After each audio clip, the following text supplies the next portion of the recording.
നമസ്കാരം. Daily news ശുഭദിനത്തിലേക്ക് സ്വാഗതം. ആത്മഹർഷം അനുഭവവേദ്യമാകുന്ന വ്യത്യസ്തങ്ങളായ വഴികൾ എന്തൊക്കെയാണ്?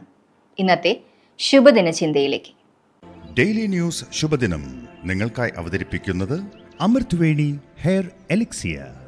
ഏത് ചോദ്യത്തിനും ഉത്തരം നൽകും. അന്യരാജ്യത്തു നിന്ന് വന്ന ഗുരുവിനെ കുറിച്ച് എല്ലാവരും പറയുന്നത് ഇതാണ്. ഇത് കേട്ട് അയാൾ തന്റെ ചോദ്യത്തിനു ഉത്തരം തേടി ഗുരുവിനെ കാണാൻ തീരുമാനിച്ചു. ഗുരുവിനോട് തന്റെ സംശയം ചോദിച്ചപ്പോൾ ഗുരു ചിരിച്ചുകൊണ്ട് നടന്നകന്നു. ഇത് അയാളെ കൂടുതൽ അസ്വസ്ഥനാക്കി. ഉറക്കം നഷ്ടപ്പെട്ടു. ഒടുവിൽ അയാൾ വീണ്ടും ഗുരുവിനടുത്തെത്തി. അങ്ങയുടെ ചിരി എന്റെ ഉറക്കം കെടുത്തുന്നു. നിങ്ങൾ കോമാളിയെ കണ്ടുപഠിക്കൂ, ഗുരു മറുപടി പറഞ്ഞു. അയാൾക്ക് വീണ്ടും വിഷമമായി. അയാൾ ചോദിച്ചു, അങ്ങ് എന്താണ് അങ്ങനെ പറഞ്ഞത്? ഗുരു പറഞ്ഞു, മറ്റുള്ളവരുടെ ചിരി കാണുമ്പോൾ കോമാളി കൂടുതൽ സന്തോഷിക്കും. പക്ഷേ മറ്റുള്ളവരുടെ ചിരി കാണുമ്പോൾ താങ്കൾ അസ്വസ്ഥനാകുകയാണ് ചെയ്യുന്നത്. മറ്റുള്ളവരുടെ ചിരിയിൽ സന്തോഷം കണ്ടെത്താൻ ശ്രമിക്കൂ.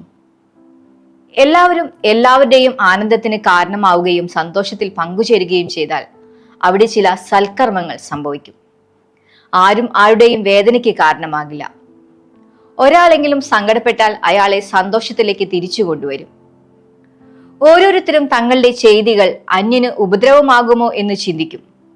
ആത്മഹർഷം രണ്ടു രീതിയിൽ സംഭവിക്കാം.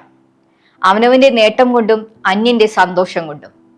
അന്യന്റെ ചിരിയിൽ പങ്കുചേരണമെങ്കിൽ അത്രയേറെ ഹൃദയവിശാലതയും നന്മയും ഉണ്ടാകണം. അതെ, ഹൃദയം വിശാലവും നിർമ്മലവുമാക്കാൻ നമുക്ക് സാധിക്കട്ടെ. ശുഭദിനം.